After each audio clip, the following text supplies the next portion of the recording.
Visa presenta.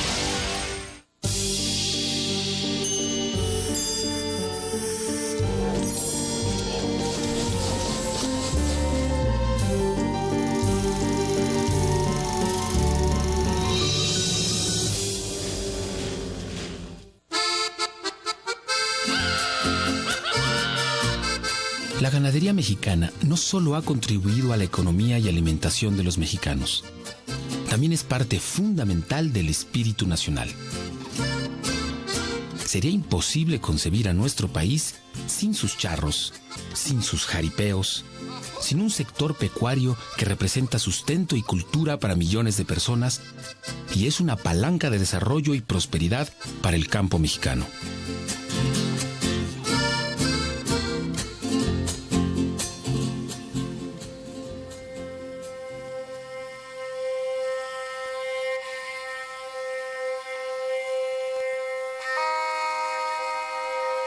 Aunque la ganadería mexicana nació con la llegada de los españoles, esto no significa que las culturas prehispánicas desconocieran por completo la domesticación animal. En el México prehispánico se crió el guajolote con fines alimentarios, llamado pavo por los españoles, y se consumía también la carne de perro, especialmente el xolitzcuintle y el tlaxishi, dos de las principales razas. La abundante fauna mesoamericana facilitaba la caza de especies animales sin que ello desarrollara propiamente la actividad ganadera. No había especies domesticadas aquí en México. No había cerdos, no había borregos, no había chivos, no había vacas, no había caballos. La base de la alimentación en el mundo de la náhuatl y en las tribus de los estados era con base maíz, frijol, chile y especies fáciles de captura como eran las ranas, algunos peces que criaban en estanques. La llegada de los europeos al suelo americano en 1492 cambiaría drásticamente la vida de los antiguos pobladores. Los españoles establecieron sus primeras bases en las islas del Caribe, las Antillas, Puerto Rico y Jamaica. En estas zonas inicia la ganadería americana. Para el caso de las Antillas es en 1512, para el caso de México en 1520, para los incas en 1530 y en la Florida es hasta 1565. Entonces vamos viendo cómo la conquista y la colonia tienen una fuerte presencia en el desarrollo de la ganadería a nivel de América. Hernán Cortés introdujo los primeros animales domésticos a territorio mexicano cuando desembarcó en 1519 frente al islote de San Juan de Ulúa en Veracruz. Llevaba consigo 16 caballos, 11 machos y 5 yeguas. Aunque se trataba de pocos ejemplares, ver a los jinetes españoles montar estos animales fue sorprendente y aterrador para los indígenas. Fue una cosa increíble que no sabían si eran dos animales, uno encima de otro, o un solo animal, y infundieron terror. Pronto mataron un caballo, lo llevaron al templo, y le sacaron el corazón y lo probaron, se lo comieron y dijeron, no, este es un animal que cualquier otro. A esta caballada inicial se sumarían 80 ejemplares importados por el jefe militar Pánfilo de Narváez. Para 1521, Cortés contaba ya con cientos de caballos, los cuales fueron utilizados para operaciones militares.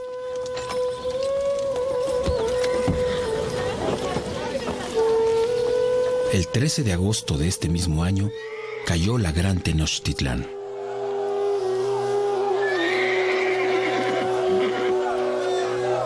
Una vez consumada la conquista, la corona española recompensó a los líderes militares concediéndoles marquesados, extensiones de tierra acompañadas de un título nobiliario. Fue nuevamente Hernán Cortés en 1529 el primero en recibir este privilegio.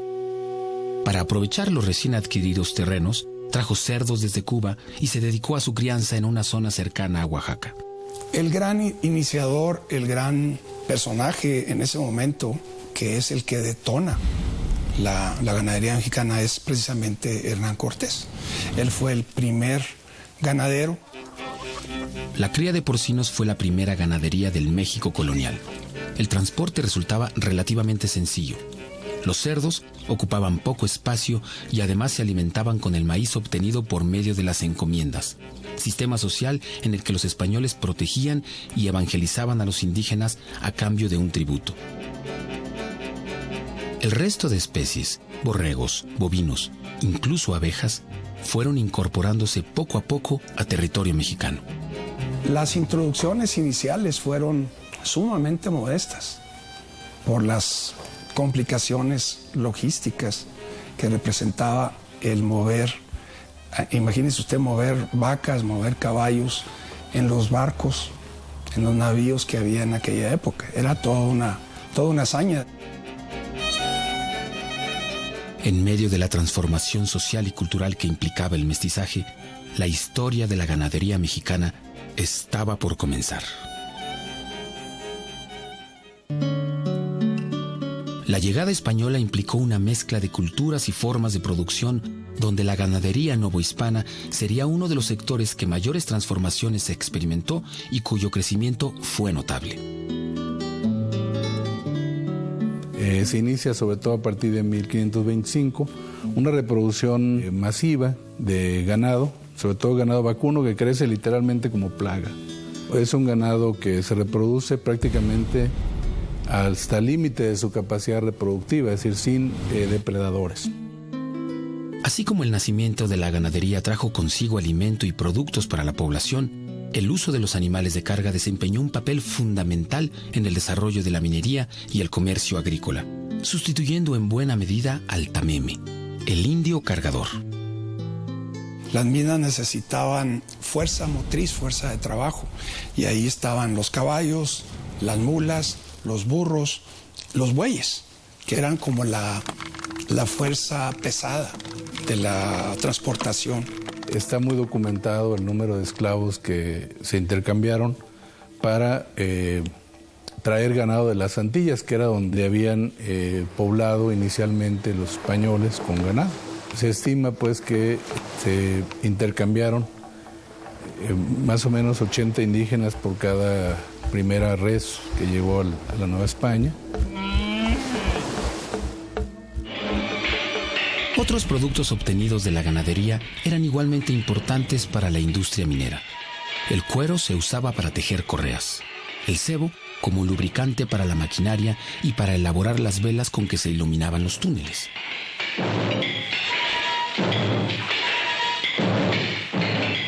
Donde había minas, se consolidaba el sector ganadero. En la primera mitad del siglo XVI, un número cada vez mayor de personas se dedicaron a las tareas pecuarias, incluidas la avicultura, el cultivo del gusano de seda y el de la grana cochinilla, plaga del nopal usada para teñir telas y comida que generó gran cantidad de divisas en el virreinato. Uno de los aspectos negativos de este desarrollo fue que se implantó el sistema de ganadería extensiva, método de producción que se mantendría hasta entrado el siglo XX. Y la manera en que se llevaba la ganadería en aquellas épocas era de soltar al ganado, que pastara libremente por las praderas, por los montes. La tenencia de la tierra era tan laxa en términos generales que se facilitaba mucho la movilidad del ganado. En zonas de la Nueva España donde la población indígena fue diezmada, pues lo que siguió, buena parte de esa tierra revirtió a tierras que le llamaban realengas, o sea, de la corona, y la corona se dedicó a dar masivamente tierras para fines principalmente ganaderos. Despojados de sus tierras, muchos indígenas se incorporaron a los marquesados y a los mayorazgos, terrenos hereditarios concedidos a comerciantes y personajes influyentes. Laboraban como peones y se encargaban del cuidado de los animales, aunque con ciertas prohibiciones.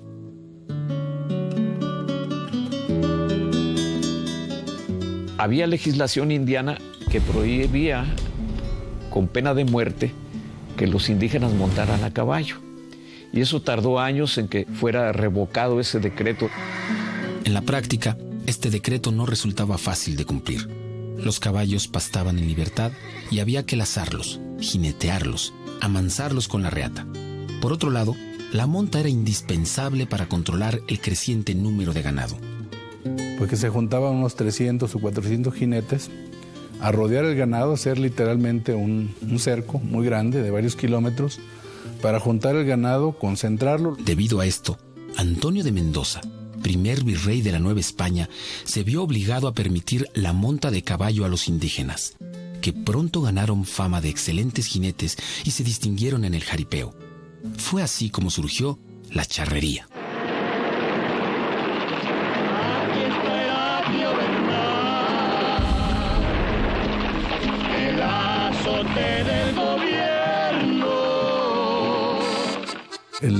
La práctica de los vaqueros es una práctica del pueblo. Todavía en las ferias hay ese tipo de demostraciones de destreza en el manejo del caballo, por ejemplo, carreras de caballos o hacer algunas suertes pues, en la montura que demuestran cómo se arraigó ese componente cultural en México. Otra de las costumbres instauradas durante la colonia fue la lidia de reses, la cual se celebraba en ruedos temporales como forma de festejo. Durante 2 siglos, la fiesta brava gozó de gran aceptación en todos los sectores sociales. Sin embargo, mientras un grupo disfrutaba la lidia, otro sector estaba por manifestarse en contra de la dominación española.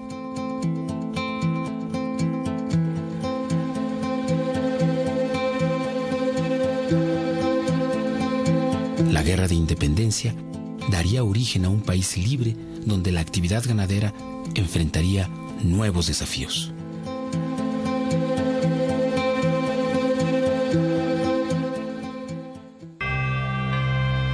Luego de 11 años de lucha, México nació a la vida independiente en 1821 con unas expectativas inmensas sobre su legendaria riqueza. Sin embargo, la guerra había sido cruenta y provocó que muchas industrias, entre ellas la ganadería, decayeran enormemente debido a los frecuentes enfrentamientos armados.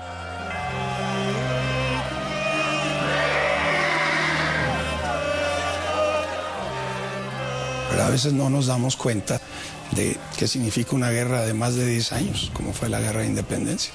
Significa gastos, significa daños, ¿verdad? Por supuesto pérdida de vidas humanas, que sería lo más grave. Pero en el caso de la ganadería, bueno, sí, se vieron afectadas los rebaños ganaderos para alimentar precisamente a toda esa gente. Las posteriores guerras de reforma y la intervención francesa mantuvieron un clima político inestable. Poco a poco, la actividad pecuaria se fue recobrando entre la gente del campo, que para sobreponerse a las condiciones adversas de producción, comenzó a especializarse en determinadas ganaderías. Surge el primer manual de ganadería, casi a mediados del siglo XIX. Es un excelente documento histórico, pero lo interesante es que ya muestra no solo un interés económico, sino ya hay una especialización. Ya empiezan a especializarse las gentes que tenían ganado para proveer carne, las gentes para proveer lana, las gentes para proveer leche. Durante casi toda la segunda mitad de este siglo, nuestra producción de lana compitió exitosamente con la de Australia en el comercio internacional. Los toros de lidia no vieron la misma suerte. La prohibición de corridas de 1867 a 1887 motivó que los ganaderos vendieran sus ejemplares en el mercado de consumo de carne. Para entonces, los marquesados y mayorazgos habían cedido su lugar a la hacienda, que ya era considerada unidad agropecuaria por excelencia.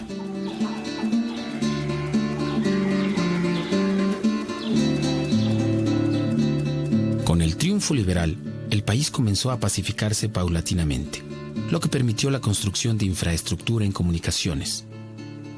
Hacia finales del siglo, el ferrocarril integró el mercado interno, en el que la ganadería encontró una importante plataforma de crecimiento. el general Porfirio Díaz se toma un interés muy particular. En su gobierno crea una Secretaría de Fomento que se dedique precisamente a fomentar la ganadería. Sería, con la proporción guardada, por supuesto, sería el origen de lo que iba a ser la Zagarpa. La última década del siglo XIX fue un tiempo de bonanza, donde las ventas de carne y derivados pecuarios aumentaron. La estabilidad económica garantizaba préstamos de la banca extranjera, lo que permitió acrecentar la importación de pastos mejorados que había iniciado durante el imperio de Maximiliano. Asimismo, se introdujeron razas mejoradas como el cebú, que se adaptaba mejor a las altas temperaturas y a la humedad del trópico, y la raza Hereford, originaria de Inglaterra, una de las productoras de carne más importantes del mundo. Se empezaron a traer razas especializadas de Europa, mayormente bovinos para producción de carne, para producción de leche, ovinos, cerdos, y había una determinación muy marcada en impulsar la ganadería de aquellos tiempos. Esta búsqueda por mejorar la calidad genética de los futuros animales originó que en 1893 se celebrara la primera exposición ganadera en la Ciudad de México. Pues las exposiciones ganaderas son parte de las ferias y suelen organizarse con el propósito de exhibir a los mejores sementales, por ejemplo, los mejores pies de cría, para enriquecer y aportar opciones a las ganaderías regionales.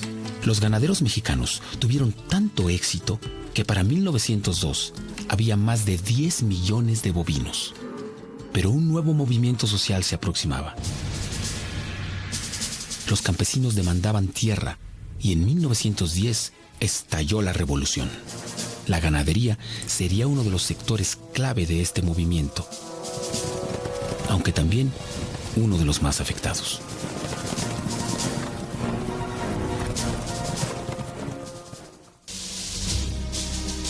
La revolución fue un movimiento crítico para el sector pecuario mexicano.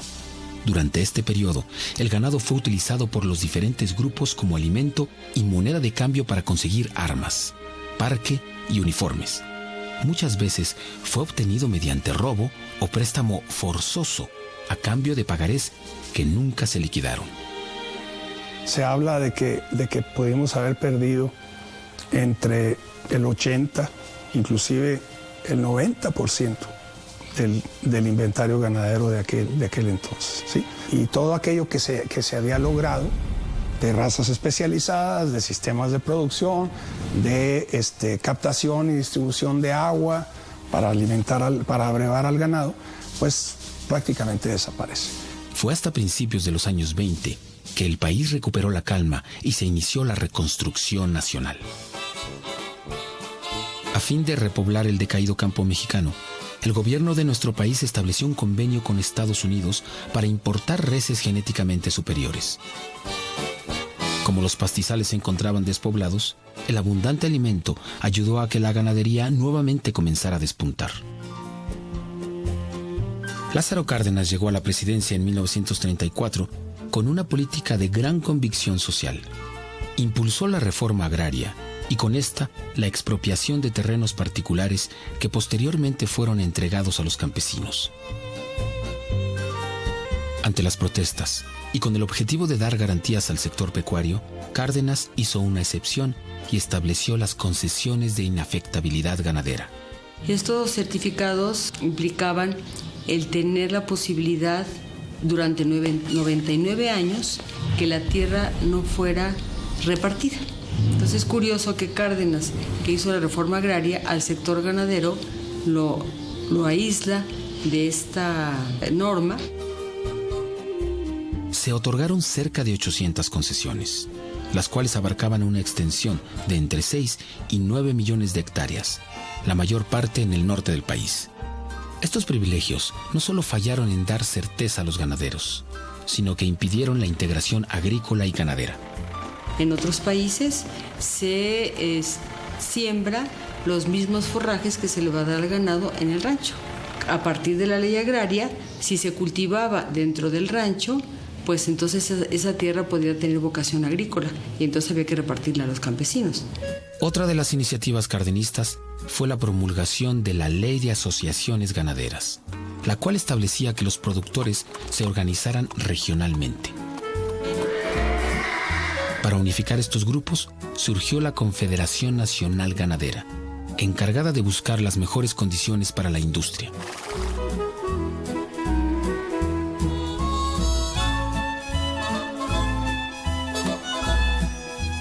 Pese a los esfuerzos por organizar y dar rumbo a nuestra ganadería, este sector seguía topándose con obstáculos.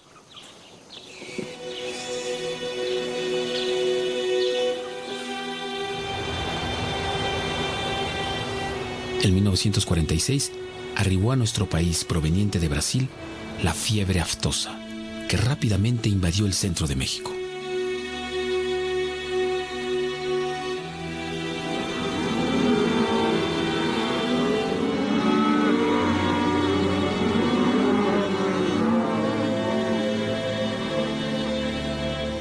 La fiebre aftosa aparece en Veracruz y se expande prácticamente a toda la zona ganadera del trópico. Se tuvieron que sacrificar animales con la campaña famosa del rifle sanitario. El rifle sanitario no es otra cosa más que personal que se encargaba de sacrificar a los animales. 50 millones de hectáreas fueron puestas en cuarentena y 2 millones de animales, la mayoría reses y cerdos, fueron sacrificados.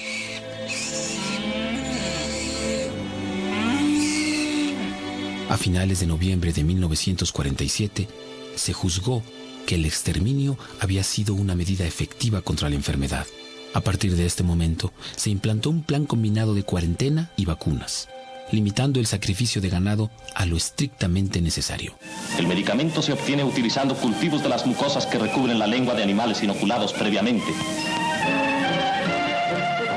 Por supuesto, vino la aparición de vacunas, la aparición de medicamentos, como fue el caso también de la salud humana, la aparición de pruebas diagnósticas que permitieron todas en conjunto controlar el problema. Y eso es lo que sucedió. Unas semanas más tarde, Estados Unidos levantó la cuarentena contra la introducción de ganado mexicano. A partir de este momento empezó en nuestro país un periodo de modernización que estimuló el desarrollo de la microbiología, la inmunología y la epidemiología.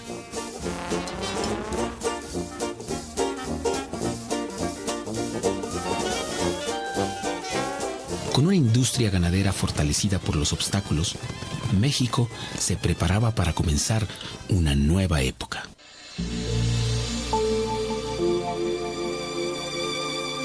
Las condiciones en que México llegaba a la segunda mitad del siglo XX resultaban alentadoras. El ganado nacional se encontraba sano y una de las consecuencias positivas de la fiebre aftosa había sido el crecimiento de la avicultura y la porcicultura, lo que permitió afianzar estas ganaderías en el gusto de los consumidores. Con más elementos para promover el progreso en el campo, produciendo lo que el país consume. Para el caso de México, lo que tiene que ver con carne de pollo y huevo se ha instituido como la proteína de consumo popular. O sea, si uno va a las estadísticas se va a dar cuenta que ese es el consumo que ha ido para arriba en nuestro país. El consumo de leche iba también al alza y registraba cada vez mayor demanda, por lo que a principios de los 60 se creó el Instituto Nacional de la Leche. Esta decisión coincidió con la llegada a territorio mexicano de un toro canadiense excepcional. Hay 11 toros que se consideran los toros clave, los toros padre de la raza Holstein lechera en el mundo. Y uno de ellos fue mexicano, el Rosa Felicitation. Pero gracias a la inseminación artificial se pudo multiplicar en miles de dosis para producir a su vez miles de hijos y de hijas de él. Y eso trajo una gran propulsión del ganado lechero. El uso de nuevas tecnologías en los ámbitos de reproducción y mejoramiento de razas era la apuesta del sector pecuario. A medida que la industria continuaba en crecimiento, se apoyó la investigación científica en colaboración con organismos internacionales. había una oficina de la FAO junto con otras de Naciones Unidas y se daban una serie de apoyos también en términos de la investigación, de asistencia técnica en temas muy específicos. El país, sin embargo, entró en un bache económico a partir de los años 70, donde varios factores, entre ellos la devaluación monetaria, la migración del campo a las ciudades y el aumento de los precios de la canasta básica, anularon el crecimiento en prácticamente todos los sectores. Después, en tiempo de Echevarría, con su idea del comunismo y del liderazgo del tercer mundo, y repartir, y desmontar, la ganadería perdió toda su fuerza y en tiempo de López Portillo la ganadería se vino completa y totalmente para abajo. La crisis estalló en 1982 y con ella se redujeron la inversión pública y los apoyos gubernamentales y se eliminaron los subsidios a muchas industrias, incluida la ganadera.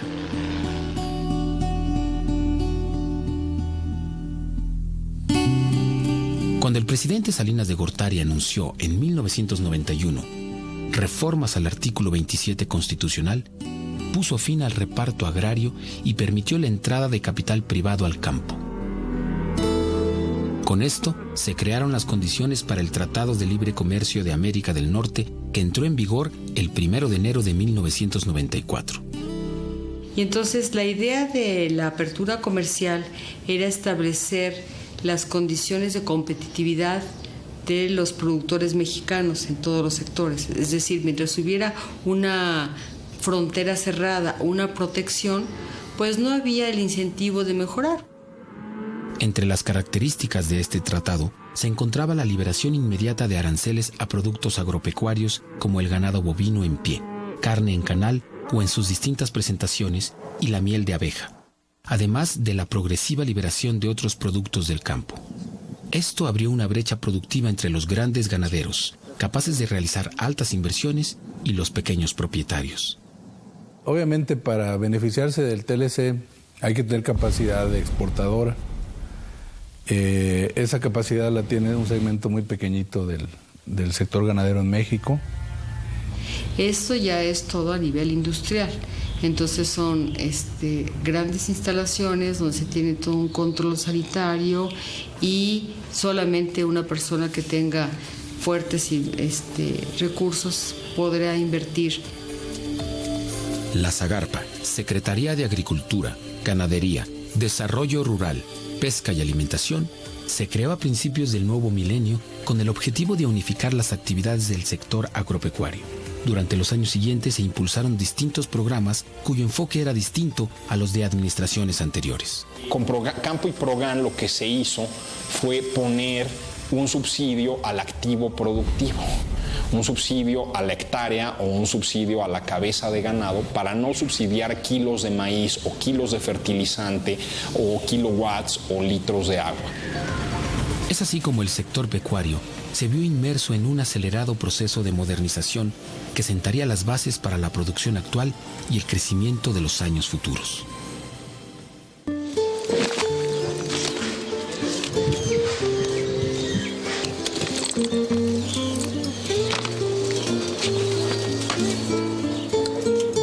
México finaliza la primera década del siglo XXI con más de 110 millones de hectáreas dedicadas a la actividad ganadera.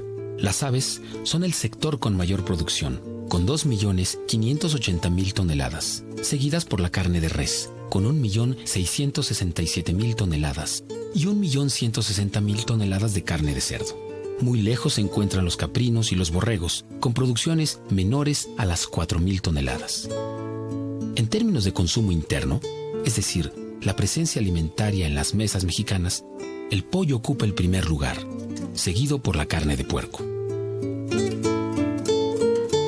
El consumo se ha ido repuntando, primero huevos, luego pollos, y la carne de res ha caído en tercer lugar, igual que la carne de borrego en un cuarto lugar. Veracruz encabeza la producción de reses. Jalisco es líder en porcinos. Ambos estados son también los principales productores de carne de pollo.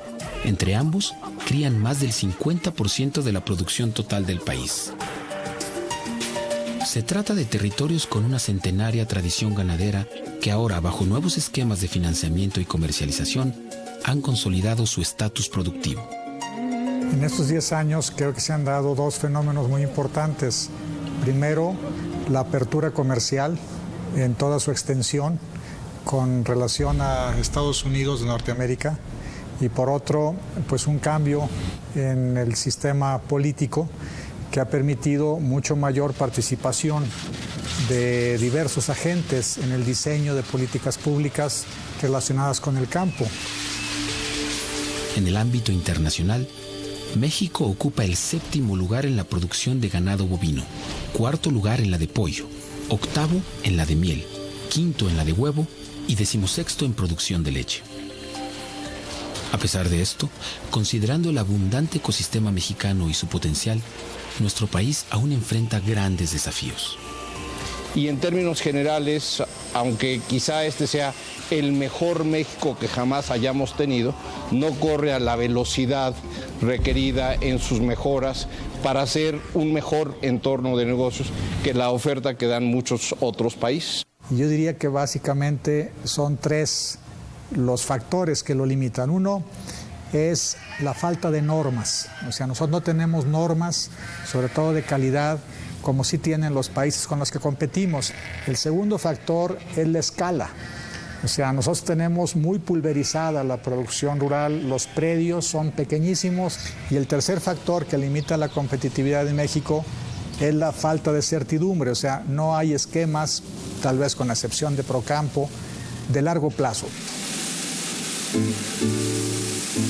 Para superar estos obstáculos, México implementó las normas TIF, estrictos controles de calidad e higiene que garantizan nuestros productos cárnicos de exportación, y estableció el Servicio Nacional de Sanidad, Inocuidad y Calidad Agroalimentaria, por sus siglas SENASICA.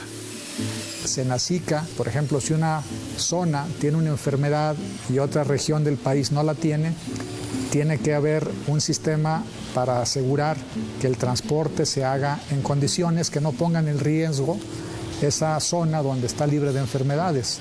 Entonces, es una actividad fundamental para la Secretaría y cada día tiene mayor importancia. El otro aspecto es acelerar el desarrollo de los sistemas de inocuidad y rastreabilidad de productos que mejoren la capacidad de aislar a industria y consumidores de eventuales infecciones. Lo más importante acá es que si existe un problema sanitario sobre un producto específico, tener toda la rastreabilidad para saber de qué granja o de qué huerto viene ese producto. Estas medidas han permitido que México continúe libre de la fiebre aftosa, la fiebre porcina clásica y la influenza aviar, enfermedad viral que ataca a pollos y pavos, lo que nos permite exportar libremente a Estados Unidos y Europa. En cuanto a los recientes brotes de influenza AH1N1 que impactó al pueblo mexicano en abril y mayo de 2009, a la fecha no hay bases científicas que señalen que el consumo de carne de cerdo o sus productos transmitan este virus, por lo que este sector ganadero fue injustamente estigmatizado. Nuestro país cuenta hoy con una situación privilegiada en el ámbito de la sanidad animal. Para aprovecharla, ha sido necesario incorporar nuevas herramientas que acorten la distancia con los grandes productores agropecuarios del mundo.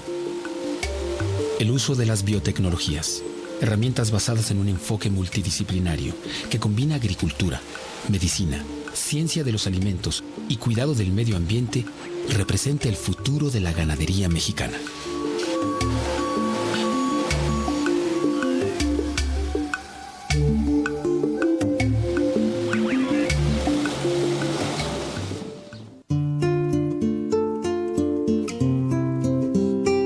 A 100 años del cambio radical que implicó la revolución, la industria pecuaria mexicana enfrenta el reto de implantar un sistema que incorpore nuevos modelos productivos y tecnologías de vanguardia. Para ello, cuenta con diferentes alternativas. Primero, una ganadería de pastizales, pero una ganadería de pastizales con la genética adecuada, no extensiva, no desmontando selvas. La segunda, granos genéticamente modificados. El uso de biotecnologías contempla la producción de alimentos y forrajes mejorados y el empleo de organismos genéticamente modificados como los transgénicos. Aunque el costo aún impide que sean accesibles a todos los sectores, existen otras opciones basadas en estudios e investigación agraria que han permitido compensar estas brechas y ayudar al crecimiento de los pequeños productores. Yo quiero ponerle un ejemplo en un programa que hicimos en la zona de Veracruz para mejorar la producción de leche y su procesamiento. El simple cambio que hubo en la forma de alimentar el ganado se logró incrementar la producción al doble, la producción de leche. La aplicación de nuevas tecnologías no solo debe procurar un aumento de la producción, sino el cuidado y desarrollo sustentable de nuestro campo. Las nuevas generaciones de maíces transgénicos son resistentes a sequía. ¿Por qué es relevante esto? Bueno, porque el agua quizás es de las cosas más escasas que hay en la economía mexicana. Ante eso hay que tomar medidas para poder tener una ganadería que sea sustentable, es decir, que permita la producción en nuestros tiempos de proteína animal, pero que no ponga en riesgo a las futuras generaciones en cuanto a la alimentación. La ganadería orgánica es un modelo sustentable que ha registrado una gran demanda en los últimos años. Se trata de un sistema de crianza casi artesanal que integra actividades agrícolas y pecuarias en un entorno libre de pesticidas y químicos. Que el pequeño productor no puede competir en igualdad de circunstancias con los grandes consorcios que producen en forma masiva productos estandarizados. Entonces, ese nicho ha venido a ser favorable para el consumidor y muy favorable para el productor, sobre todo pequeño. Ni el uso de las biotecnologías ni el crecimiento de la ganadería orgánica son excluyentes entre sí. Ambas forman parte de un sistema de producción pecuario orientado hacia el crecimiento y desarrollo de la industria. México cada vez se especializa más en su producción ganadera, cada vez produce ganado en sus diferentes especies de mejor calidad. Esto significa no solamente mayores ingresos a la economía nacional, sino también significa algo muy importante, que es la alimentación del pueblo mexicano. ¿Qué ha aportado la ganadería a México? Pues aportó, por ejemplo, la División del Norte, la Revolución Villista, una reforma agraria que se hizo en contra de los ganaderos, un afán de lucha de los mexicanos que son ganaderos de permanecer al pie del cañón en contra de viento y marea. La ganadería nacional ha vivido durante su historia un proceso de cambio que ha acompañado las transformaciones más trascendentes del país. Ha sobrevivido a guerras, sequías y pandemias para renacer cada vez más fortificada. Con una ambiciosa visión de futuro que continuará consolidando la identidad mexicana y la forma de vida de un amplio sector de nuestra población.